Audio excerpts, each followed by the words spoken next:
મહીસાગર રોડનો વિવાદ મારામારી સુધી પહોંચ્યો છે। ગરાડિયા ગ્રામ પંચાયતમાં રોડના વિવાદને લઈને મારામારી થઈ હતી। સરકારી જમીન ઉપર અસામાજિક તત્વોનો કબજો છે।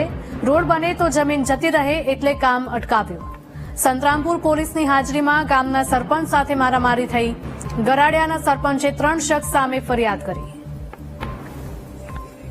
સંવાદદાતા વિશાલ જોડાયા છે વધુ વિગતો સાથે। વિશાલ, મહીસાગર રોડનો વિવાદ મારામારી સુધી પહોંચ્યો હતો, શું હતો સમગ્ર મામલો?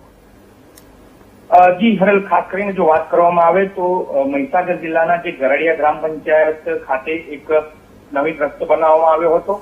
જે રસ્તાની અંદર જો વાત કરવામાં આવે તો સ્થાનિક કક્ષાએથી જે ગ્રામજનો છે તેમણે ખેતર બનાવ્યું હતું, જે અંતર્ગત જે સરપંચ છે તેમના દ્વારા રોડ બનાવવામાં આવી રહ્યો હતો। રોડ બનાવતા સમયે સ્થાનિક કક્ષાએથી તેઓ દ્વારા સરપંચ ઉપર મારા હુમલો કર્યો હતો। પછી ખાસ કરીને સમગ્ર મામલો જે રોડ છે તે પોલીસની હાજરી અને પ્રોટેક્શન લઈને બનાવવામાં આવ્યો હતો તેવું ખાસ કરીને ગ્રામજનો અને સરપંચનું કહેવું છે। તે મુજબ હાલ જો ગરાડિયા સરપંચના માથાના ભાગે ઈજા પહોંચાડતા હાલ જે સરપંચ છે તેમણે પોલીસ ફરિયાદ કરી છે। જે 3 શખ્સો વિરુદ્ધ સંતરામપુર પોલીસ સ્ટેશન ખાતે ફરિયાદ પણ નોંધાઈ છે। જી બિલકુલ વિશાલ, આભાર।